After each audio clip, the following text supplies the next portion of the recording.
سری transmission میں ایک بار پھر خوش آمدید. بات ہو رہی ہے جھوٹ کی، اور جھوٹ ہماری سوسائٹی کے اندر اس حد تک پھیل چکا ہے. میں اس پہ لمبی بات نہیں کرنا چاہتا تھا، بڑی تفصیلی بات ہو سکتی ہے. ہم دفاتر میں بیٹھے ہوئے جھوٹ بولتے ہیں، ہم اپنی نوکری پہ جھوٹ بولتے ہیں، ہم گھر میں کوئی دروازہ ناک کرے ہم اپنے بچے سے کہتے ہیں بیٹا کہہ دو اس وقت ابو گھر پہ نہیں ہے. اس حد تک ہم جھوٹ بولنے والی قوم ہیں. اگر آپ کو یاد ہو، ہم بچے کی اندراج جو ہے وہ پیدائش کا وہ کروانے جاتے تھے، وہ ہم جھوٹ بولا کرتے تھے تاکہ اس کی عمر کم لکھی جائے، نوکری مل جائے. اس کی بنیاد ہم جھوٹ پہ مبنی رکھنا چاہتے ہیں. جس بچے کا آج آپ تاریخ پیدائش میں آپ جھوٹ بول رہے ہیں، چاہتے کیا ہیں؟ اس کے نتیجے میں وہ کہیں نوکری اچھی کر لے گا، کہ سول سروس کا ایگزام دے لے گا. آپ پیپرز میں دیکھیں، کہیں دیکھیں آپ دنیا میں، میڈیکل سرٹیفکیٹ ہمارے ملک میں شاید بنتے ہوں گے، جھوٹے بنتے ہوں گے، دنیا کے کسی ملک میں نہیں بنتے ہوں گے. پریسکرپشن آپ چیٹ کر کے لے کے جاتے ہیں لوگوں سے ادویات کے حوالے سے.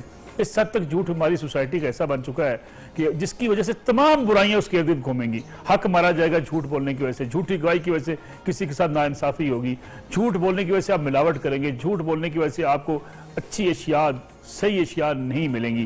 خالص چیز ملنا ناممکن ہو گیا. ضیاء اللہ شاہ بخاری صاحب، لوگ کہتے ہیں کہ ہم بات پاکستانی سوسائٹی کرتے ہیں تو ہم مذہب کی بات کریں گے، اصلاح معاشرہ کی بات کریں گے، پھر پاکستانی سوسائٹی کی بات ہی کریں گے جہاں ہم رہتے ہیں.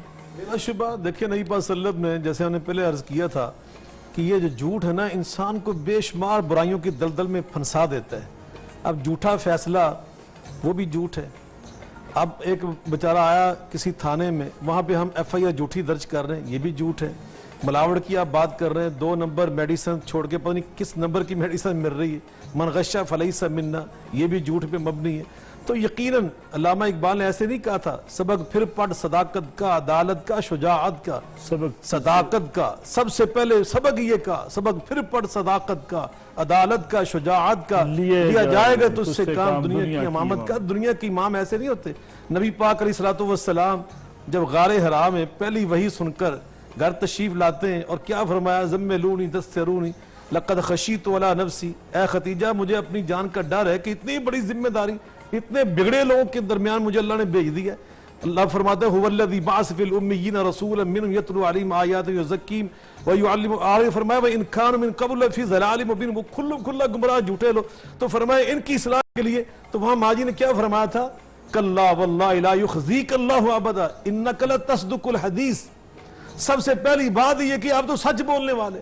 جو امام ہوتے ہیں نا کائنات کے، یا امام ہوتے ہیں قوم کے، یا رہنما اور لیڈر جو اصلاح کرنے کے دنیا میں آتے ہیں، سوسائٹیوں کے اندر انقلاب پیدا کرتے ہیں، ان کے اندر سب سے پہلی خوبی یہ ہونی چاہیے کہ وہ سچ بولنے والے ہوں، سچائی کے علمبردار ہوں.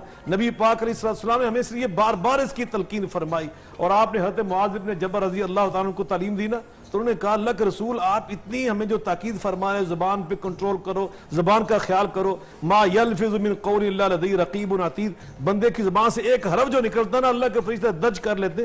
تو انہیں حیران ہو کے پوچھا ائنا لمؤاخذون بما نتکلم، جو ہم باتیں بوتیں کرتے ہیں اس سے آقا اس کا بھی مؤاخذہ ہوگا، اس کا بھی ہم نے حساب دینا.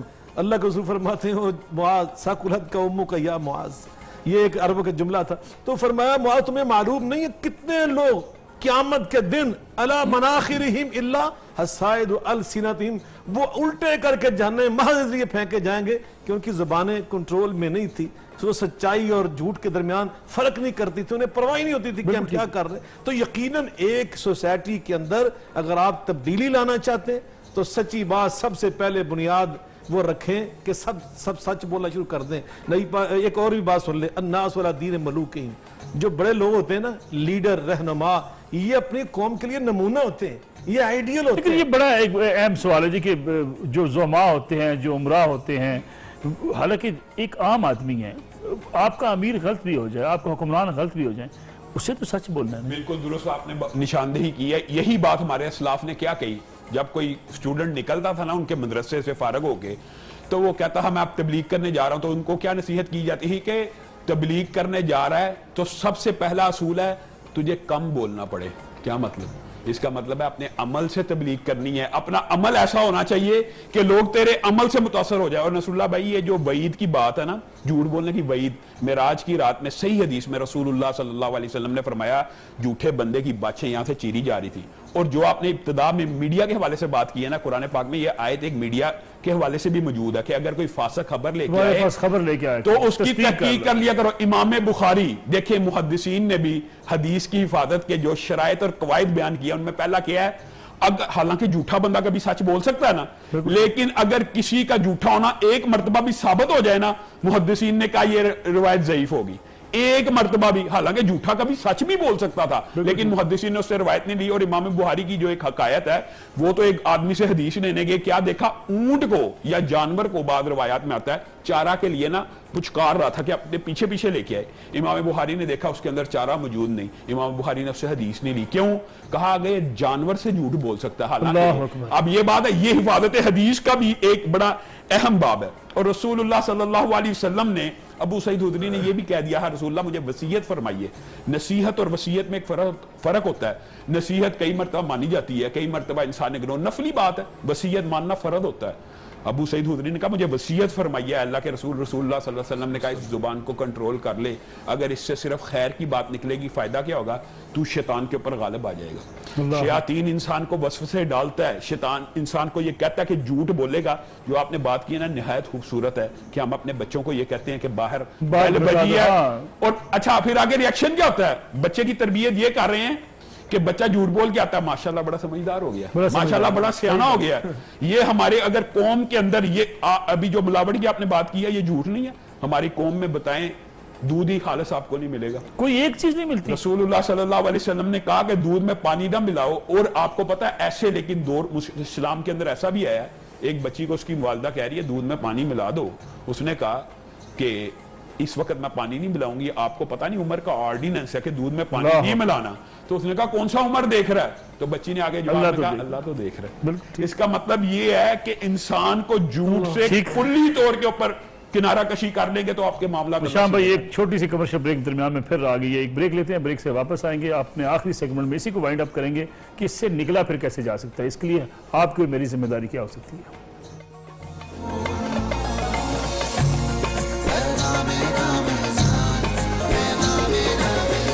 سر نشریات میں ایک بار پھر خوش آمدید۔ زیادہ شاہ بخاری صاحب، ہم گلہ شکوہ کرتے ہیں، ہم کہتے ہیں ہم بڑی بے ایمان قوم ہیں، بڑے جھوٹے ہیں، بڑے فراڈی ہیں، نکلنے کا راستہ کیا ہے، جھوٹ سے بچنے کا راستہ کیا ہے؟ سب سے حل بھی تو کو بتایا نا۔ جی، اس کا حل یقیناً وہی ہے جو نبی کریم علیہ الصلوۃ والسلام نے اس بگڑی قوم کو سنوارنے کے لیے کیا تھا۔ نبی پاک صلی اللہ علیہ وسلم نے کیا کام کیا؟ اللہ نے 4 کام بیان کیے، ہم نے وہ بلائے ہوئے۔ سورہ الجمعہ میں اللہ فرماتے ہیں وَالَّذِي بَعَثَ فِي الْأُمِّيِّينَ رَسُولًا، ایک تو وہ ان پڑھ تعلیم سے آری لوگ تھے، اور آگے فرمایا وَإِن كَانُوا مِن قَبْلُ لَفِي ضَلَالٍ مُبِينٍ، بالکل جھوٹے گمراہ بھٹکے ہوئے لوگ تھے۔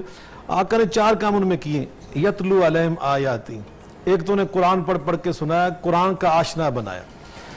نمبر 2 آپ نے کیا کیا؟ یزکیہم، ان کی آپ نے تربیت کی اخلاقی طور پر، انہیں آپ نے اخلاقی جو جس میں ابھی جھوٹ سچ کی بات کر رہے ہیں، آپ نے ان لوگوں کو سچ کی تعلیم دی۔ حضرت جعفر طیار گیا نا جب حبشہ میں، تو نجاشی کے دربار میں جب آپ کو بلایا گیا تو انہوں نے پوچھا یہ قریشی سردار اور یہ سفیر ہیں، یہ آپ کے خلاف ہمارے پاس ایک کیس لے کر آئے کہ آپ وہاں سے بھاگ کر آئیں، تو یہ بتائیے محمد کریم علیہ السلام جن کا آپ نے کلمہ پڑھا وہ تمہیں تعلیم کیا دیتے ہیں؟ تو حضرت جعفر طیار نے جو بنیادی تعلیم نبی پاک کی بیان کی نا وہ کیا تھی کہ امرنا بالصدق والعفاف وصلۃ الارحام، صلہ رحمی کرنے کی تعلیم دیتے ہیں، عفت و عصمت کی تعلیم دیتے ہیں، اور سب سے پہلے فرمایا وہ ہمیں سچ بولنے کی تعلیم دیتے ہیں۔ ابو سفیان گیا نا ہرکل کے پاس، تو اس نے پوچھا کہ محمد کریم، ابھی وہ صحابی نہیں بنے، مسلمان نہیں ہوئے، تو انہوں نے پوچھا کہ آپ کے جو مخالف ہیں محمد مصطفیٰ علیہ السلام، ان کے بارے میں ذرا بتائیے، کبھی انہوں نے جھوٹ بولا ہے؟ تو اس نے وہاں پہ کہا کہ نہیں، انہوں نے کبھی زندگی میں جھوٹ نہیں بولا، وہ صادق و امین۔ تو یقیناً یہ ہے سب سے پہلا کام کہ ہم اپنی قوم کی تربیت کریں، اور گھر گھر میں یہ تربیت، برائی سے ہم نجات پا سکیں۔ باپ جو ہے وہ اپنی اولاد، جس کی ہم بات کر رہے ہیں، اللہ نے قرآن میں سورہ الفرقان میں کیا بتایا؟ والذین یقولون ربنا هب لنا من ازواجنا وذریاتنا قرۃ اعین، اور اگلا جملہ پتہ کیا ہے؟ وجعلنا للمتقین اماما، یا اللہ ہماری اولاد کو سچا اور متقی بنا اور ہمیں ان کا امام اور رہنما بنا۔ کیوں جی شام صاحب، بچنے کا راستہ تو یہی ہے کہ ہم اللہ کے اس کے رسول صلی اللہ علیہ وسلم کی تعلیمات کہ جو بچنے کا راستہ ہے نا وہ بھی رسول اللہ صلی اللہ علیہ وسلم نے خود بتا دیا۔ یہ روزے جو آئے ہیں کس لیے آئے ہیں؟ تقویٰ سکھانے کے لیے آئے ہیں نا، یہ جھوٹ سے بچنے کے لیے۔ یہ بھی رسول اللہ صلی اللہ علیہ وسلم نے کہا من لم یدع قول الزور والعمل به، جو بندہ جھوٹ نہیں چھوڑتا اس کو کیا ضرورت ہے حلال پانی چھوڑے؟ جو بندہ جھوٹ نہیں چھوڑتا اس کو کیا ضرورت ہے کہ دودھ چھوڑ دے؟ یعنی سود نہیں چھوڑنا، دودھ چھوڑ دینا ہے، پکیزہ پانی چھوڑ دینا ہے، لیکن جھوٹ نہیں ایک چھوڑنا۔ روزہ نہ رکھنا پھر یہ بھی کہنا میں روزے سے ہوں، یہ تو ایک بہت بڑی قسم ہے، لیکن اللہ تعالیٰ کو ایسے روزے کی کوئی ضرورت نہیں ہے۔ حدیث کے صحیح الفاظ ہیں کہ بہت سے روزے دار ایسے ہیں جن کو پورے دن میں بھوک کے علاوہ کچھ نہیں ملتا، اور بہت سے قیام کرنے والے ایسے ہیں جن کو ساری رات تھکاوٹ کے علاوہ کچھ نہیں ملتا، اور اللہ کو کوئی حاجت نہیں ہے کوئی بندہ کھانا اور پینا چھوڑے اور بری بات نہ چھوڑے، جھوٹ نہ چھوڑے۔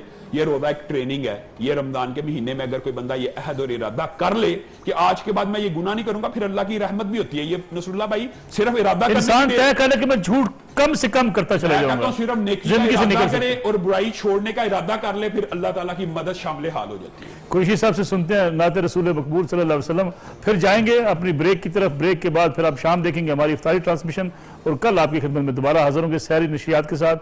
علماء دین بھی ہمارے ساتھ موجود ہوں گے اور ملک کے معروف نعت خان بھی۔ ابھی آپ سنیں گے بڑا خوبصورت کلام جناب اختر کوئی صاحب سے۔ رحمت دو جہاں حامی بے کساں، شافعِ امتاں وہ کہاں میں کہاں، رہبراں سرور سروراں، تاجدار شہاں وہ کہاں میں کہاں، مہلکہ خوشنوا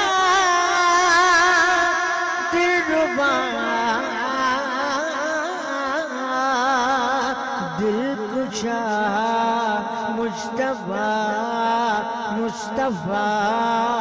رہنما پیشوا، جملہ محبوبیاں انگنت خوبیاں، ہو سکے نہ بیاں وہ کہاں میں کہاں،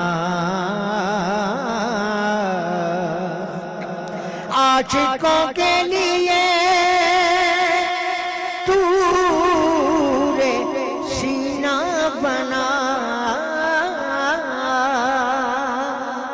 عاشقوں کے لیے تورے سینہ بنا، ان کے قدموں سے یثرب مدینہ بنا، ان کے قدموں سے یثرب مدینہ بنا، وہ